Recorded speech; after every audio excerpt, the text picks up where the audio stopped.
ఆకివీడు పరిధిలో ఉన్న 3 పోలీస్ స్టేషన్లు అయిన ఆకివీడు, గుండి, కార్ల ఈ 3 పోలీస్ స్టేషన్ల పరిధిలో ఈ సంక్రాంతి సంబంధించినంత వరకు ఈ కోడిపందాలు వేయడానికి తయారు చేసిన బర్రెలన్నింటిని కూడా ఆకివీడు ఎస్ఐ గారు, అలాగే కార్ల ఎస్ఐ గారు, ఆకివీడు సిఐ నేను, అలాగే గుండి ఏఎస్ఐ గారు అందరం కూడా ఎంఆర్ఓ గారు వారి యొక్క సహాయంతో ఏదైతే ప్రొప్రైటరీ వర్క్లో ఉన్నారో వాటినన్నిటిని కూడా ట్రాక్టర్ ద్వారా తీసుకెళ్ళి ఎటువంటి కోడిపందాలు జరగకుండా ధ్వంసం చేయడం జరిగింది.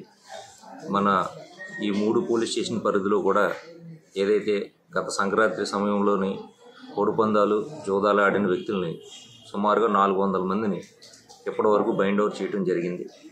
అలాగే బౌట్ ఓనర్స్ కూడా నోటీసులు ఇవ్వడం జరిగింది.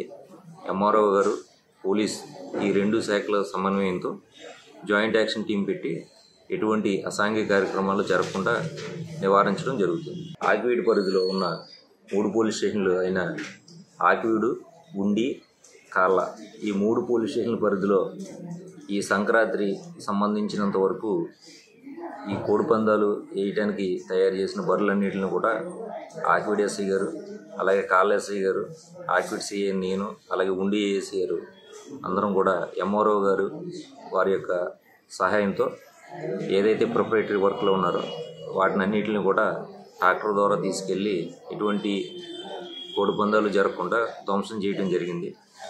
మన ఈ 3 పోలీస్ స్టేషన్ పరిధిలో కూడా ఏదైతే గత సంక్రాంతి సమయంలోని కోడిపందాలు జూదాలు ఆడిన వ్యక్తుల్ని సుమారుగా 400 మందిని ఇప్పటివరకు బైండ్ ఓవర్ చేయడం జరిగింది. అలాగే బౌట్ ఓనర్స్ కూడా నోటీసులు ఇవ్వడం జరిగింది. ఎంఆర్ఓ గారు, పోలీస్ ఈ 2 శాఖల సమన్వయంతో జాయింట్ యాక్షన్ టీం పెట్టి ఎటువంటి అసాంఘిక కార్యక్రమాలు జరగకుండా నివారించడం జరుగుతుంది. మరిన్ని వీడియోస్ కోసం ఛానల్ ని సబ్స్క్రైబ్ చేయండి. లేటెస్ట్ అప్డేట్స్ కోసం వాట్సాప్ ఛానల్ ని ఫాలో చేయండి. అండ్ లింక్ డిస్క్రిప్షన్ లో ఉంది.